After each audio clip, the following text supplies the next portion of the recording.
Ahí la tienen, a Laura Canobra, estamos en el 98.7, estamos poniendo La Mañana en Camino. También estamos a través de nuestro canal YouTube, La Mañana en Camino, canal al que, como siempre, les pedimos que se suscriban. Ya está con nosotros el doctor, el abogado, el docente. Estamos hablando de Juan Cereta, que es además precisamente docente del Consultorio Jurídico y Clínica de Litigio Estratégico de la Facultad de Derecho de la Universidad de la República. ¿Cómo andás, Juan? Buen día, bienvenido. ¿Qué tal? Buen día, muchas gracias. Gran hincha de Racing, ¿cómo la ves para esta noche? Y bueno, sí, siempre, el hincha siempre que tiene una confianza, a veces un tanto irracional, pero bueno, siempre optimista. Ojalá Pero que se dé. ahí va, pero te viene, tenés como esa especie de, como yo soy hincha de Liverpool y yo no tengo prejuicio en admitir, en aceptar la condición de cuadro chico, porque es No, yo tampoco. más chico. No, al contrario. A mí me enorgullecen los clubes de barrio, sobre todo en Uruguay. O sea que yo orgullosamente digo, soy hincha de un club de barrio. Claro. Bueno, yo cuando llegan momentos, digamos, definitivos en un torneo, en una instancia, yo no voy confiado como los hinchas de otros cuadros diciendo, no, ganamos. Yo voy medio como... Sí, yo también. Está. Sí. Quería Y además, saber si lo que usted me decía. Y además ustedes hace tiempo que están mejor, pero los que hemos transitado muchas temporadas en la B, sabemos lo que significa ese campeonato, la paridad que tiene, lo difícil que es ganar en la B. No es nada sencillo, todos los partidos son sumamente parejos y yo creo que no se da algunas supremacías que sí se pueden ver, por ejemplo, en Primera División. Claro. Sí. Así que nunca vas confiado. Así juegues contra el que va peor o uno que hace 4 partidos que no gana, estás seguro que te lo va a hacer difícil siempre. No es el caso, pero bien, este juegan caso, frente a Central, ¿no es cierto? Frente a Central, segundo partido. Y a ustedes en este caso el empate les sirve, ¿no? Sí, porque al haber clasificado como terceros tenemos esa ventaja deportiva. Esa ventaja deportiva que en todo caso, por supuesto, ya estaba acordada de antes. Sí. El tercero respecto al sexto y el cuarto respecto al quinto tienen ventaja. Bueno, me gustaría que hablásemos de dos asuntos, por lo menos, seguramente contigo, como es notorio y como ya lo hemos hecho, podemos hablar de muchos más. Pero en todo caso es noticia de las últimas horas que la Asociación de Autismo en Uruguay inició una demanda de amparo colectivo. Me gustaría incluso que nos afines conceptualmente de qué estamos hablando, qué alcance tiene esta herramienta judicial, con la intención de reactivar el Sistema Nacional de Cuidados, ¿no? Es decir, ¿por qué? Es decir, ¿desde dónde, por qué y con qué objetivo? Bueno, uno de los problemas que enfrentan los niños con trastorno del espectro autista en Uruguay, los niños, niñas y adolescentes, es las dificultades para acceder a un asistente de los que están previstos en el Sistema Nacional de Cuidados. Y la ausencia de ese asistente está conspirando fatalmente contra, por ejemplo, el acceso a la educación. Hoy por hoy, un niño autista no puede integrarse, como debería ser, a un aula común con los demás compañeros, en tanto no tenga un asistente que lo acompañe. Y bueno, y desde por lo menos el 2019 está frenada la asignación de asistentes. Por lo tanto, tenemos niños que no están yendo a la escuela porque no tienen asistente. A eso se suman otras dificultades. Nosotros estamos cuestionando también el decreto que a nuestro juicio ilegalmente restringió por razones económicas la financiación de los asistentes, o sea, es más complejo. Pero resumiéndolo en una frase, lo que se reclama es que los niños con TEA tengan el mismo acceso que los niños que no tienen TEA. Hablaste por allí de que si no cuenta con ese asistente que lo provee la herramienta del Sistema Nacional de Cuidados, entre otras cosas, se le dificulta, casi se le prohíbe el acceso a la educación, ¿no? Sí, tal cual. Sin embargo, porque quiero llegar a esta mirada histórica del asunto, sin embargo, el Sistema Nacional de Cuidados en Uruguay es algo muy nuevo, muy reciente. Entonces, déjame ser el que es descreído de cada reivindicación que cualquier colectivo hace, ¿verdad? Sí. Esa figura que existe, ¿no es cierto? ¿Y antes cómo hacían que no había Sistema Nacional de Cuidado? Es decir, ¿y cómo hacían? ¿Qué están reclamando estos? Y están reclamando lo que corresponde al siglo XXI. Y además lo que Uruguay ha reconocido en toda la normativa que tiene, que los niños con autismo tengan los mismos derechos que los demás niños. ¿Que antes era peor? Y sí, sin duda. Antes había escuelas especiales. No vamos a retroceder a eso, por favor. ¿Existe una mirada de quizás retroceder a eso? No lo sé, temo que alguien pueda decir un disparate de ese tipo. Entonces, el Sistema Nacional de Cuidados, porque uno, lo digo de mi lugar, no quiero involucrarte a vos, una de las cosas que a mí me pareció, desde la perspectiva de la convivencia democrática, más buenas que tuvo el sistema político es anunciar en la campaña electoral, la anterior, la que terminó con la victoria del Frente Amplio, el instrumento y la herramienta Sistema Nacional de Cuidados. Yo lo viví como ciudadano con mucho entusiasmo. ¡Ey! ¡Qué bueno que se anuncia esto! Del mismo modo que viví eso con mucho entusiasmo, quiero decirlo también, que su puesta en funcionamiento, para mi gusto, dejó mucho que desear. Fue demasiado lenta, fue demasiado parcial. ¿Se entiende? Sí. Aún así, esbozando, como cualquiera puede entender, una mirada muy crítica a eso. O sea, primero de entusiasmo y después muy crítica, ¿no? Uh-huh. El Sistema Nacional de Cuidados, con un nuevo gobierno de otra tónica, de otro impulso, con otras miradas y con otras ideas, ¿está siendo disminuido en su alcance y en su acción? Bueno, yo te diría que coincido mucho con tu mirada. Me parece que la creación del Sistema Nacional de Cuidados implicó un cambio de paradigma coincidente con lo que el mundo moderno, civilizado, más evolucionado en materia de derechos humanos tiene hoy. Así que yo coincido con que el Sistema Nacional de Cuidados es una gran herramienta y cambia un paradigma donde los cuidados estaban a cargo de las familias.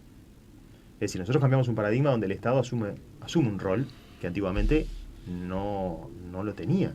Y era decir, bueno, cada familia como pueda que se arregle con lo que le tocó. Bueno, en el siglo XXI las sociedades que han evolucionado mejor han entendido que acá que en estos temas se requiere una intervención estatal. Y el Sistema Nacional de Cuidados cambió ese paradigma en ese sentido. Yo lo coincido como un gran avance la creación. También coincido con que tuvo un montón de problemas en su implementación y que además tal vez fue pensado, aplica a un universo muy heterogéneo. Claro. Y tal vez fue pensado con un perfil para algunas poblaciones y no para todas, ¿no? O sea, yo estoy viendo sobre todo en la primera implementación de un Sistema Nacional de Cuidados más pensado, por ejemplo, en los adultos mayores o en otro tipo de discapacidades físicas, motrices, y no tanto de repente en otras poblaciones como pueden ser en este caso los niños con TEA.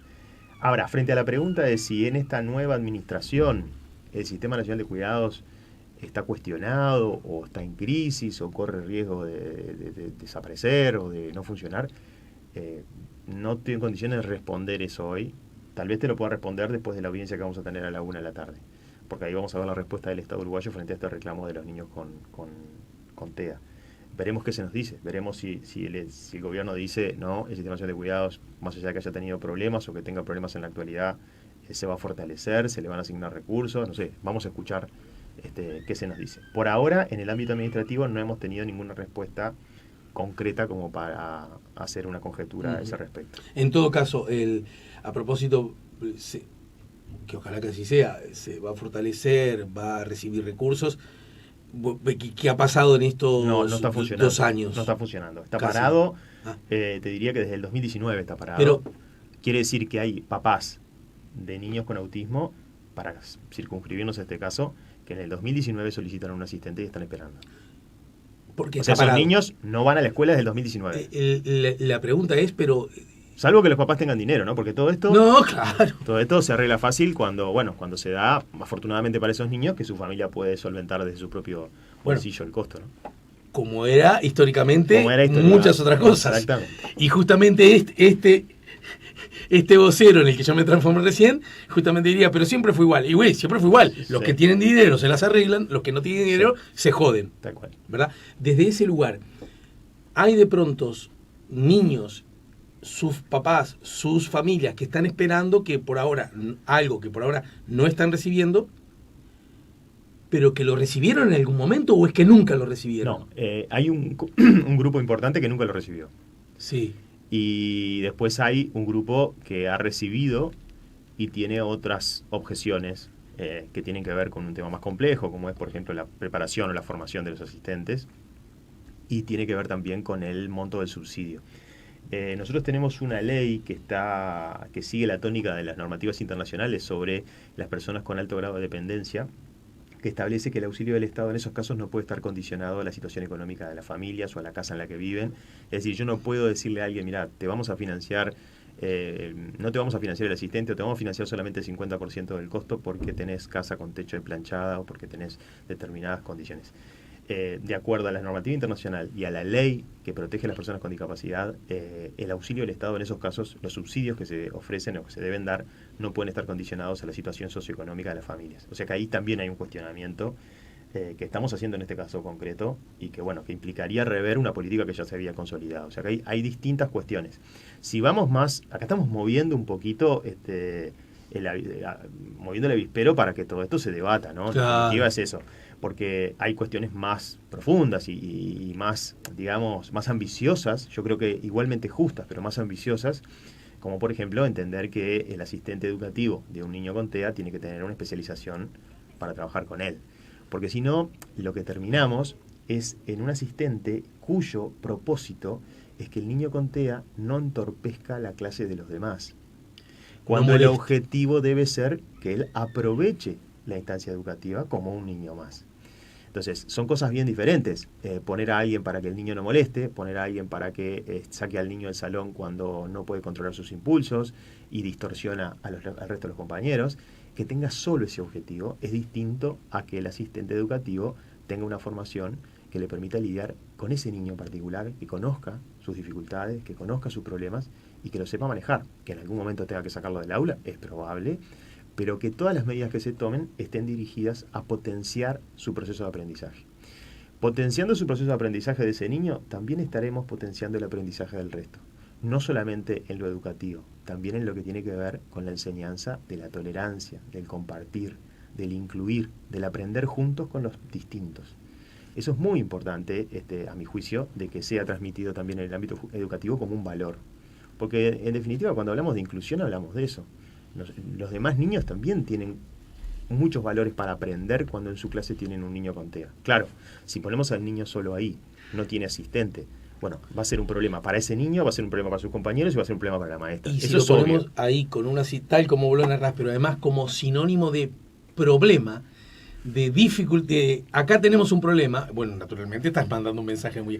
Ahora, si vos lo planteas como acá tenemos una posibilidad, acá tenemos una chance, acá tenemos un lugar de encuentro. Una oportunidad. Una oportunidad de compartir, una oportunidad de aprender de otro que es distinto, de otro que tiene otros mecanismos para manejarse. Y bueno, además, yo soy muy optimista en ese sentido de que los niños tienen una capacidad de adaptación muy superior a la que tenemos los adultos. Uh-huh. Y estas cosas las entienden mucho más rápido. Pero claro, las entienden más rápido si le damos las herramientas para que la puedan entender. Sí, sí, alguien las explica. No es una cuestión de magia, ¿no? Y en ese sentido, prometí que te iba a preguntar, demanda de amparo colectivo. ¿Qué herramienta es esa? Esa es una herramienta muy poco utilizada en Uruguay. Nosotros venimos insistiendo con eso, hemos insistido varias veces y bueno, seguimos empecinados con eso, porque en Uruguay no hay mucha cultura de las demandas colectivas, pero colectivas no como acumulación de pretensiones individuales, ¿no? Porque demanda colectiva yo podría agarrar 300 trabajadores en una fábrica que le hacen un juicio a la empresa porque no le paga el aguinaldo, por poner un ejemplo cualquiera. Eso es colectivo también, porque firman 300 trabajadores. Acá estamos hablando de lo que la ley denomina intereses difusos, es decir, una demanda que va a alcanzar a un universo que no es estrictamente el que comparece personalmente. Y nosotros estamos haciendo eso porque nos han preguntado, y aprovecho a transmitirle tranquilidad a muchos papás que dicen, pero mi hijo tiene TEA y no firmé la demanda, mi hijo tiene TEA y no estoy en esto, entonces voy a quedar afuera. No. Justamente, el planteo se hizo a través de una organización que nuclea a las personas con autismo en Uruguay, que es la Asociación de Autismo en Uruguay. Se podía haber hecho a través de otra, hay muchísimas asociaciones que trabajan muy bien en el tema TEA, esta es una de las más antiguas, justamente para que lo que logremos, poco, mucho, abarque a todas las personas que se encuentren en esa condición, sin importar si han sido mencionadas en este expediente o no han sido mencionadas. En caso de obtener una sentencia que nos favorezca en alguna medida, esa resolución va a abarcar a todos los niños, niñas y adolescentes con TEA. Pero acá es donde no termino de entender sí el concepto, sí la idea, pero no cómo llevarlo a la práctica. Supongamos, esto es una instancia judicial, por lo tanto, sobre el amparo, es decir, sobre la demanda que incluye el amparo, debe una jueza o un juez expedirse. Sí, exacto. ¿Voy bien? Sí. En este caso, ¿es jueza o juez? Jueza, Bien. es jueza. En este caso, la señora jueza, cuando diga lo que diga, supongamos que dice al lugar a esta demanda de amparo colectivo, tomando en cuenta las consideraciones, bla, bla, ¿no? En fin, el Estado de Derecho, ¿no? Sí. Haciendo su trabajo, y por lo tanto la reactivación del Sistema Nacional Integrado de Cuidado tendrá que aplicarse en este universo de la población. Sí. ¿De acuerdo? ¿Qué se hace después? Bueno, mirá, te lo cuento para no meterme en el caso concreto, que no sé qué va a pasar hoy. Podría sonar mal que yo entienda que se va a hacer lugar a una cosa que no sé si va a pasar. No debería sonar mal porque es una pregunta que hice yo. Bueno, no, pero te lo pongo con otro ejemplo que hicimos Dale. igual, que ya terminó y por lo tanto se Bien. puede hablar tranquilamente. En el 2018 nosotros planteamos también una acción de este tipo en beneficio de los niños con VIH por transmisión materno-infantil, porque a propósito de una buena noticia, y es que ha disminuido en los últimos 15 años muchísimo la transmisión del HIV materno-infantil, por una serie de medidas sanitarias que se han tomado y que han sido exitosas, como son cada vez menos los niños que reciben el HIV de sus mamás, el laboratorio que trae los medicamentos para el HIV, los antirretrovirales, dejó de traer la versión pediátrica, porque no hay muchos clientes, digamos, Claro. para la venta. Entonces se empezó con una práctica equivocada de fraccionar las pastillas de adultos y darle a los niños esas dosis que no eran exactas, que bueno, que traían un montón de problemas. En función de eso decidimos hacer una acción de este tipo, como esta, donde en lugar de comparecer los niños que estaban en ese momento en el Pediatra Rosell, que es el que nuclea a la mayoría de los niños con HIV en el Uruguay, en lugar de comparecer los papás de esos niños, y compareció la Asociación de Ayuda al Seropositivo, como acá lo hace la Asociación de Autismo del Uruguay.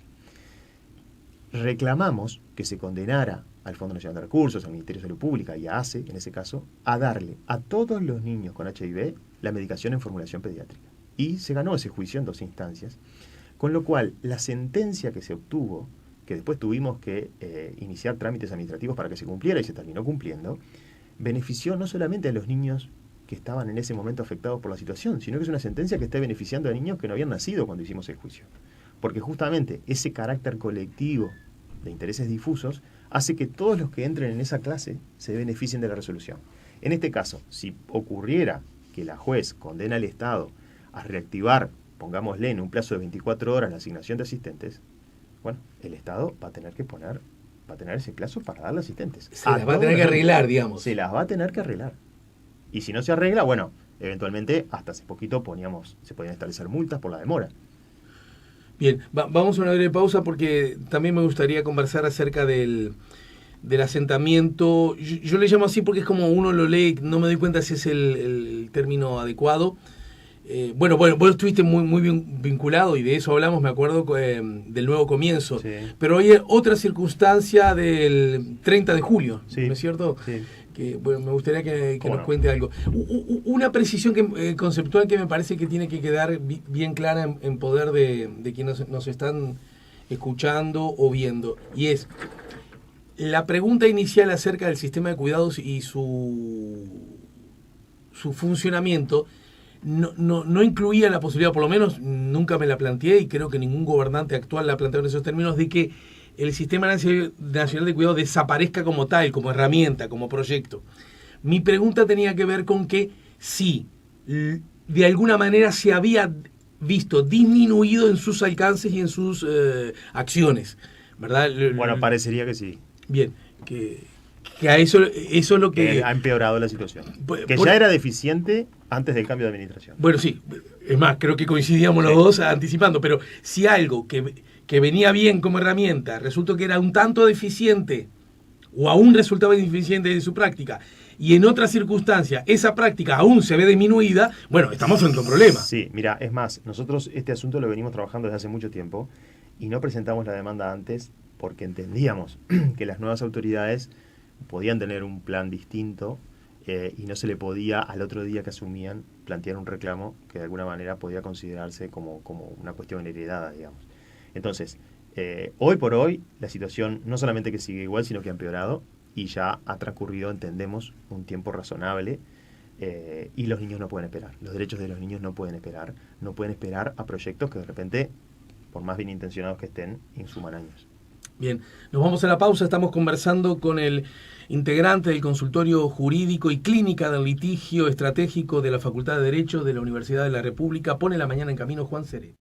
Estamos poniendo la mañana en camino, estamos conversando con Juan Cereta, Bueno, así que entonces para terminar con el asunto de la demanda de amparo colectiva a propósito de la acción iniciada por la Asociación de Autismo en Uruguay, vamos a tener novedades ahora en un rato, en 1 hora y media, a la 1. Sí, a la 1 empieza la audiencia, va a ser una audiencia larga porque estimo yo, ¿no? Vamos a ver qué ¿Dónde sucede. es? ¿Dónde es? Esto es en los juzgados de familia que están en Rondó y Valparaíso. Antiguamente estaba la DGI. Sí. Ahí es el edificio que Y perdón, me salgo de termo y parece banal y frívolo. Y son lugares cómodos, bien dispuestos para que todas las partes se sientan. Sí, este edificio fue reformado, yo creo que con bastante buen criterio, como siempre, puede haber cosas a mejorar, etcétera. Pero son salas de audiencias modernas, claro, no están pensadas en principio para mucha gente, porque normalmente los juicios de familia son entre dos partes. ¿Y cuánta gente, por ejemplo, uno puede presumir va a haber hoy a la 1? Bueno, además ahora tenemos un tema de restricciones por COVID, o sea que no se permite ingresar más allá de los abogados que sean necesarios para la representación de los... Pero, por ejemplo, vos, en este el caso, abogado, entra. Sí. ¿Y con quién más? ¿Entra solo? Bueno, ¿Es un equipo? yo solicito que entren algunos de los estudiantes que trabajaron en el caso, porque también esto forma parte del proceso de aprendizaje de ellos, y la idea es que sean partícipes. Vamos a ver si nos autorizan y cuántos de los estudiantes pueden ingresar. ¿Y eso de quién depende que te autoricen? ¿De la jueza de turno? De la jueza, sí, de la jueza. Hay algunos criterios generales, ¿no? Las recomendaciones de la Suprema Corte de Justicia son evitar las aglomeraciones, que ingrese solamente lo necesario, etcétera, etcétera. Y después va a tener que haber, seguramente va a haber un colega del Banco de Previsión Social, del MIDES y otro de la ANEP, que son los demandados en este expediente. O sea que por lo menos vamos a ver 4 abogados, la juez, la funcionaria que hace de receptora. ¿Y de la Asociación de Autismo? De la Asociación de Autismo van a ir presidente y secretario, o sea que ahí tengo 2 personas más que van a estar.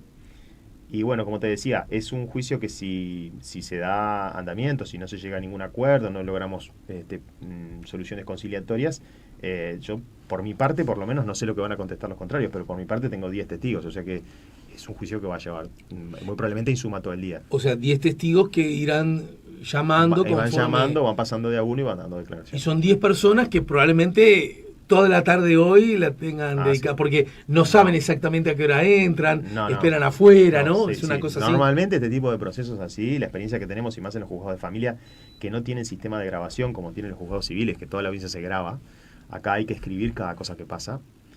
¿Y eso por qué? Bueno, porque no llegó la tecnología, el software que se utiliza en los juzgados civiles, que se graba toda la audiencia, entonces vos estás tranquilo que hay un registro de audio de todo lo que ocurre. Eso permite una mucha mayor velocidad en el desarrollo de la audiencia porque no hay que ir escribiendo lo que pasa. En estos juzgados, como los de familia, hay un funcionario que tiene que ir escribiendo cada cosa que se va diciendo. O sea, vos estás hablando y saber que alguien está atrás. Exactamente. Hasta incluso te frenás en el... Totalmente. Para ir. Y a los testigos les decimos lo mismo, hay que hablar despacio, pausado, porque hay alguien que está escribiendo todo lo que se dice. A veces pienso, ¿no?, en los funcionamientos de la justicia, y yo en realidad cometí una trampa, porque en realidad yo dije que era poco importante y frívolo. Yo no creo que sea poco importante, porque, por ejemplo, un testigo de cualquiera de las partes, de cualquier circunstancia, tiene que sentirse... porque está atravesado por muchas tensiones, ¿no? Totalmente. Es una experiencia nueva. Sí. Crees que estás cumpliendo con una obligación, pero hay veces que también que tenés dudas acerca de... Normalmente te diría que a nadie le gusta ir a un juzgado. Eso. Es casi como ir al dentista. Salvo los abogados que nos sentimos cómodos porque es nuestro ámbito normal de desempeño. Entonces es como, el resto de la barra no está cómodo. Es como el cirujano que está en la sala de operaciones, es el único que está cómodo. Pero además debe pensar, ni siquiera con el afán de faltar a la verdad o del falso testimonio, decir, y lo que habré dicho lo habré dicho bien, y no me habré olvidado de algo importante. No, sin duda. ¿No? Sin duda. Es estresante. Manejamos, yo estoy un poco contrario a eso, pero manejamos lenguajes que muchas veces no son conocidos por gente, porque se utilizan jergas que son propias del Poder Judicial o del sistema de justicia. Claro, usan palabras. Por ejemplo, le preguntan a los jueces, yo siempre insisto con esta anécdota, se les pregunta a un testigo, pero testigos no es porque el testigo no tenga formación, a cualquiera le podría pasar que no conozca el ámbito judicial. Le preguntan, por ejemplo, se siente, le piden los datos, se le dice, por las generales de la ley, y la persona general se queda como diciendo... Pero si yo la ley no la conozco. Por las generales de la ley significa si él tiene alguna razón que pueda incidir en su testimonio, si es amigo de una de las partes, si es pariente, si es acreedor, si es deudor. Pero, perdón, y nadie facilita, digamos, últimamente, que le digan, si querés, bueno, mantener la palabra, es decir, usted no... Sí. Los jueces han mejorado mucho en ese sentido y hoy por hoy le dicen, mire, le tengo que preguntar por la generalidad de la ley, que significa, si usted conoce a esto, a lo otro, papá, le explican. Pero te quiero decir, son terminologías que para nosotros son naturales, pero que, bueno, no necesariamente son conocidos. Bueno, y entonces ocurre hoy la audiencia, que como acabas de decir, porque son muchos actores, llevará toda la tarde, Sí, por lo menos. seguramente. Capaz que no termina hoy, ¿no? Eso. Capaz que hay que prorrogarla. Y ¿qué será? Hasta el lunes, El lunes, poneles. sí, seguramente el lunes. ¿Y cuándo es que en este caso la jueza, munida de todo eso, de lo que ya... Tiene 3 días. Una vez que esté munida toda la prueba, tiene 3 días para dictar sentencia. Y la sentencia, por supuesto, puede o no ser aceptada por las partes, ¿no? La sentencia puede ser apelada, las sentencias de amparo pueden ser apeladas en un plazo de 3 días también, pero la apelación no suspende la obligación de cumplimiento. Quiere decir que si se gana, si nosotros llegáramos a ganar, a obtener algo de condena, contenido de condena, más allá de que se apele, se debe ir cumpliendo. Bien, contame, ¿en qué está lo del asentamiento 30 de julio? Bueno, nosotros ayer presentamos en el juzgado que lleva ese expediente, que es un juzgado laboral, porque eso fue resultado de una ejecución de un padrón por una deuda laboral, donde alguien compró en el remate, que es además el titular del crédito aparentemente.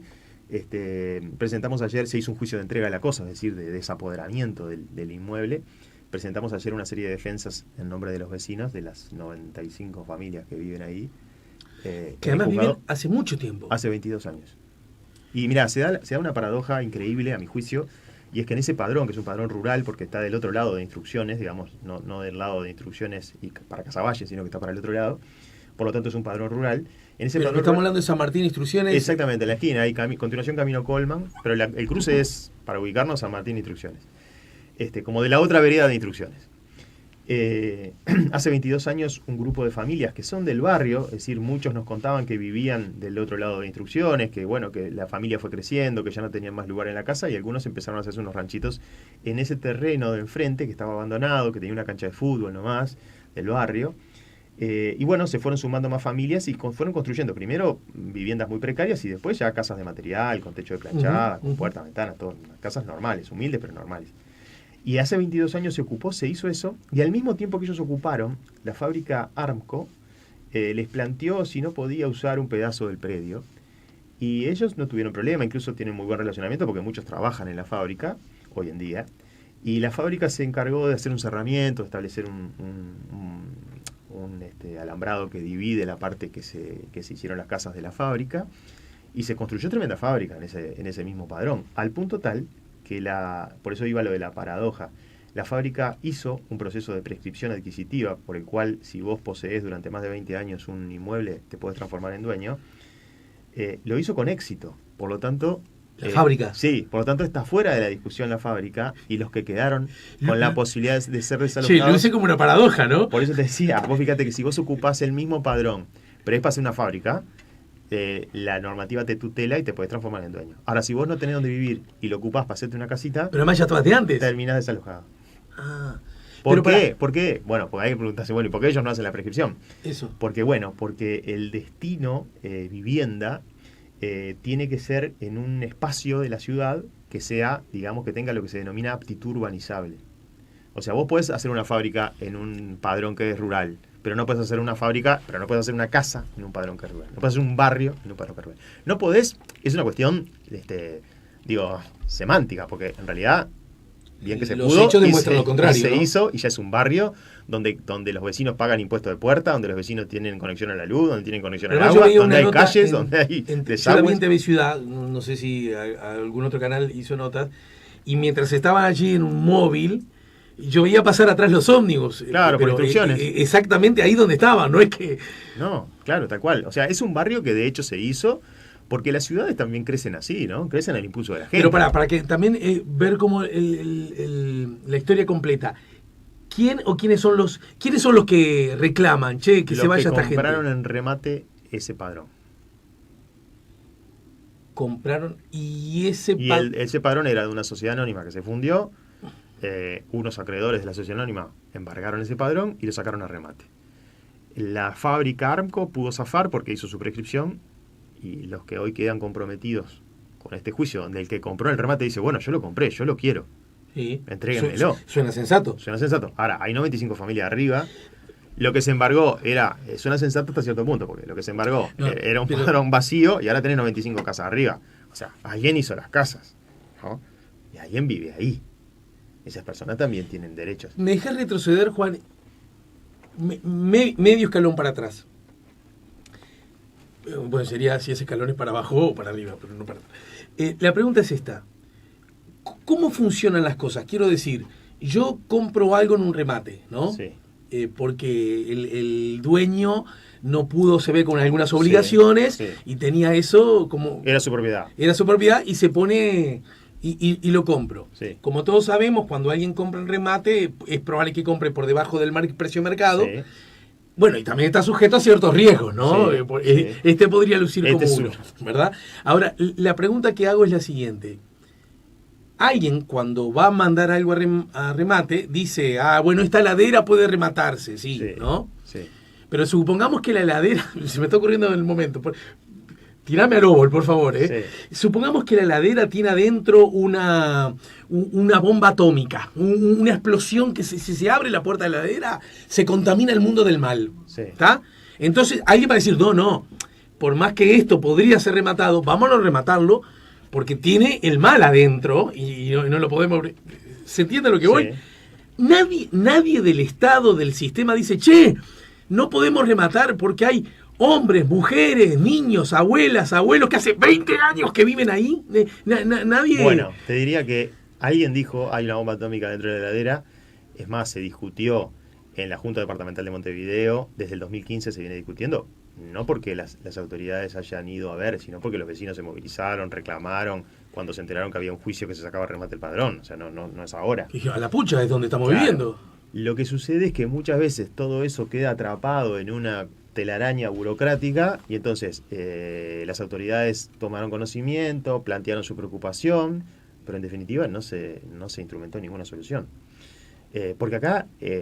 quiero que quede claro que los vecinos no es que quieren perjudicar al que compró en un remate. O sea, que compró en un remate y además, si lo compró para satisfacer un crédito, tiene todo derecho a que ese crédito sea satisfecho y cobrar la plata que se le debe. La cuestión es cómo lograr compatibilizar eso sin dejar 95 familias que lograron tener su casa, dejarlas sin casa. O sea, hoy que tenemos un problema de acceso a la vivienda, justo tenemos 95 familias que tienen vivienda y les vamos a sacar las viviendas. O sea, no parece sensato. La cuestión es cómo encontrar ese argumento. Es más, las familias me han planteado a mí la posibilidad de pagar ese crédito original que había, o sea, de ellos juntar el dinero y pagarle al que al que compró en el remate por el crédito que tenía, ¿no? Para decirle, bueno, tampoco queremos que vos no cobres el dinero que tenés derecho a cobrar. Claro, esa persona, pero para la que compró en el remate es la mismo persona que tenía la deuda. Lo que pasa es que ahí también empiezan a tallar otros intereses, ¿no? Vos tenías a vos te echaron de un trabajo y te deben, no sé, 100.000 pesos. Sí. Y vos sacás a remate un bien que resulta que... Y lo comprás por los 100.000, porque lo comprás con tu crédito, sin poner plata. Y resulta que ahora cuando lo comprás te das cuenta que esa heladera vale 300.000. Ajá. Ahora la querés vender a 300.000. Claro. Nosotros entendemos que una posible solución sería decirle, bueno, mirá, te pagamos los 100.000 que era tu crédito. Lo que te debía este hombre que no te pagó. Actualizado, ¿no? Sí, con el recargo. sí, también, porque pasó inflación, tucu. Pero no, Pero pará, esto que estás diciendo es hijo del sentido común. Bueno, y todos en paz, digamos, vos no perdés el dinero que justamente reclamás. Claro, bueno, mirá, tan es así que en la primera asamblea que tuvimos con los vecinos, que nosotros fuimos con los estudiantes hasta el barrio a conversar con ellos y explicarles, porque esto es difícil de explicar, ¿no? Entender todas estas cuestiones legales.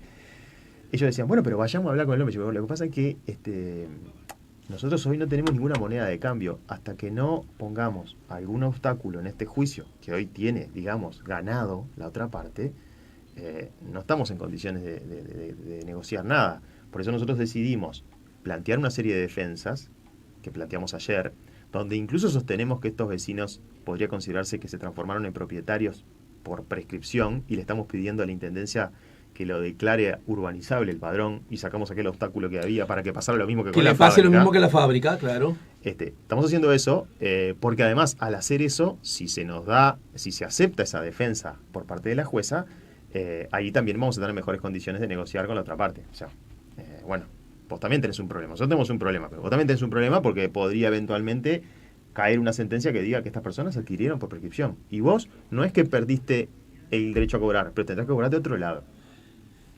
Claro, eso que tenías ahora no lo tenés y esos 500 pesos que te debían iniciales... Tenés que cobrarlo de otro lado. Porque el que era dueño de este terreno lo perdió. No sé si estás en condiciones de decírmelo. Y esa deuda inicial que la persona legítimamente quiere cobrar, ¿no es cierto? Y que porque no se la pagaron es que estamos en este baile. Si se lo hubieran pagado, no estábamos en este baile. Tal cual. ¿Cuánto dinero es? No tengo el número exacto. Es una suma importante, pero no, obviamente, que el valor del padrón, ¿no? Es mucho menos. Pasa que sí, se hizo importante. Pero estamos hablando de $100.000, de $500.000. Menos de $100.000, bastante menos. O sea, si cada familia pone por lo menos de $1.000, se soluciona. Se debería solucionar porque satisfacemos la deuda. No estamos tan lejos, che. No, desde la óptica de las familias no, pero de necesitar la voluntad del otro, ¿no? Es lo que yo te decía. Pero al otro le estaríamos, digamos, ajustados a su derecho. Estoy tratando de buscar las palabras más adecuadas. Ajustado al derecho de cobrar su deuda, él la cobraría. Sí. Porque fue una deuda con la fábrica. Sí. La fábrica le debía una plata. ¿Cuánto era, Juan? 500. Tomá 500. Sí. Mirá, como te demoró un poco, tomá 550. Sí, tal cual. ¿Es eso? Eso estamos manejando con los vecinos como una posibilidad. Pero El tema es que hoy ese otro te dice, sí, aquello era antes. Ahora yo no solamente soy el que le debían plata, ahora soy el que compró un terreno que vale $300.000. Entonces quiero los $300.000 que vale, porque si yo lo compré, yo se lo vendo vale a otro y me pagan 300.000. A ver si estoy en lo justo, si estoy entendiendo bien la jugada. Vale $300.000, porque hay gente arriba. Totalmente, porque hay 95 casas arriba. Que con esfuerzo, con abnegación. Totalmente. Te juro que me pongo a hablar y hasta me gana la emoción, porque bueno, el viento en contra que sufrió esa gente. Justamente, nosotros planteamos dentro de las distintas defensas que esgrimimos un enriquecimiento injusto por parte del que se quedaría con ese padrón, el derecho de retención de las mejoras y la indemnización de las mejoras. Mirá, hace poquito me pasó también con un juicio que tenemos ahora también por el consultorio, el 17 de diciembre tenemos en el Chuy, de unos muchachos que tuvieron una historia personal muy complicada, con un tema, viste, de adicciones, y esa pareja decidió, bueno, si queremos salir de esto, vamos a tener una hija pequeña, si queremos salir de esto tenemos que irnos de acá. Sí. Y se fueron a vivir a Punta del Diablo, a laburar allá de lo que fuera, se construyeron un rancho primero. Cortar con ese pasado ruidoso, digamos. Complicado. El INAU les ponía como condición que la finca, para que pudieran hacerse cargo de su hija, tenía que tener un baño. Entonces hicieron un baño precioso y alrededor hicieron una casa en un terreno que ocuparon. ¿Qué sucede? Alguien compró ese terreno en $4.000 y los desaloja. Obviamente, el que compró tiene derecho a hacerse de lo que compró. Nosotros lo que estamos planteando justamente en ese caso es, y tenemos audiencia ahora el 17 de diciembre, es fenómeno. Tenemos dos opciones. Yo te devuelvo los $4.000, pues no perdés. Claro. Recuperás. Claro. O de lo contrario, está bien, yo te entrego el terreno, pero el terreno ahora vale 60, con lo cual me debe 56. Claro. Y vale 60 porque esta gente le hizo 60 cosas. Porque la gente le hizo cosas. Claro. O sea, esa misma lógica. Pero no es tan fácil esto que suena, entiendo yo, tan de sentido común. Sí. No es tan fácil traducirlo en argumentos jurídicos que funcionen. Está bien. Y para terminar, Juan, de sentido común, yo mismo traje el concepto. El sentido común, hijo de algunos principios que tienen que ver con la convivencia y la otredad. Totalmente. Bueno, sí, porque hay gente que el único sentido común, ni siquiera estoy hablando de este individuo o una mujer, no. El único sentido común es saber cómo hago más plata en la vida, ¿no? Entonces, ¿qué me importa que haya guacho arriba? Totalmente. No quiero prejuzgarlo porque los vamos a encontrar el 17 de diciembre. No, lleguemos a un acuerdo, ¿viste? Deliberadamente saqué, ¿no? Y capaz que no son 4.000, vale 8.000, ahora no sé, se verá. Lo encontramos. ¿Qué? Me están llamando. Lo tengo en la... Bueno, es la señal de que tenemos que terminar la nota. Juan, bueno, gracias, querido. Gracias por la visita, gracias por lo que haces, gracias por tu compromiso, gracias. Pero como siempre te digo, hasta para ahí nomás. Porque a los amigos me guapeo frente a los amigos, no frente a todos. Pero como sos amigo, pues guapear. Hasta por ahí nomás, porque después de todo vos estudiaste en la Universidad de la República, la que te dio conocimientos gratis, ¿verdad? Y que funciona gracias a que personas, quizás en las que viven en asentamientos, pagaron impuestos para que funcione la Universidad de la República, ¿no? Totalmente. Mirá, uno de los propósitos que siempre nos trazamos con quien fuera decano de la facultad, cuando armamos estos proyectos como la creación de la clínica, era que de alguna manera la universidad también fuera la voz de los que no tienen voz. Proponernos eso como objetivo. El año pasado logramos por primera vez que Uruguay fuera demandado, y a alguien le puede sonar mal, Uruguay fuera demandado, pero bueno, sí, Uruguay fue demandado ante Naciones Unidas. ¿Y quién lo llevó a Naciones Unidas? Bueno, un asentamiento de la zona de Santa Catalina. Los vecinos de un asentamiento de la zona de Santa Catalina fueron capaces de llegar a Ginebra a demandar al Estado uruguayo. A mí, a pesar de que suene mal demandar al Estado uruguayo, a mí eso me enorgullece. Me enorgullece que haya acceso a la justicia, claro, que los debates se puedan dar en un ámbito civilizado. Empoderamiento democrático, que estas cosas se discutan en el juzgado, claro. no prendiendo fuego, no quemando ahí la pradera, sino discutiéndolo civilizadamente. Así que en ese sentido, creo que no estamos haciendo más que cumplir con la obligación que tiene la universidad. No, frente a estos casos también, por eso me parecía lindo que contaras, me contaste cosas que yo no sabía, porque a veces queda la idea de que 40 avivados se juntan para después violar en forma... Ojo, que puede haber 40 avivados en otro lugar que se juntan y sí, seguramente los hay. Claro. Seguramente los hay. Lo que sí les puedo decir a los oyentes es que nosotros, en estos casos, hemos caminado los barrios antes de decidir tomar una causa, hemos conversado con los vecinos, hemos compartido días enteros con los vecinos, hemos compartido un plato de comida en el asentamiento para saber a quién defendemos. Claro. Obviamente, en estos universos, el otro día me decían, sí, pero en el asentamiento hay gente que trafica drogas y hay gente... Bueno, digo, pero en el barrio que yo vivo, en el Cordón también hay. Bien. O sea, es un barrio más de la ciudad donde hay personas que también cometen conductas ilícitas como en todos lados. Sombras, claro. Pero lo que sí estamos convencidos es que cuando asumimos una de estas causas, las causas son legítimas.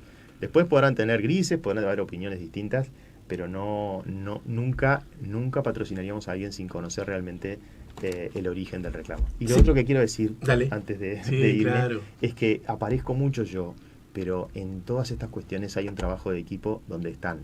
En este caso particular, han trabajado mis ayudantes tanto en el consultorio, cuando hemos patrocinado defensas desde el consultorio, como mis ayudantes de la clínica, así como los estudiantes que integran cada una de estas asignaturas, que son los que hacen el trabajo del campo, el trabajo pesado, bajo la corrección, bajo las directivas nuestras, pero hay un montón de gente que trabaja para que esto sea posible. Gracias, Juan.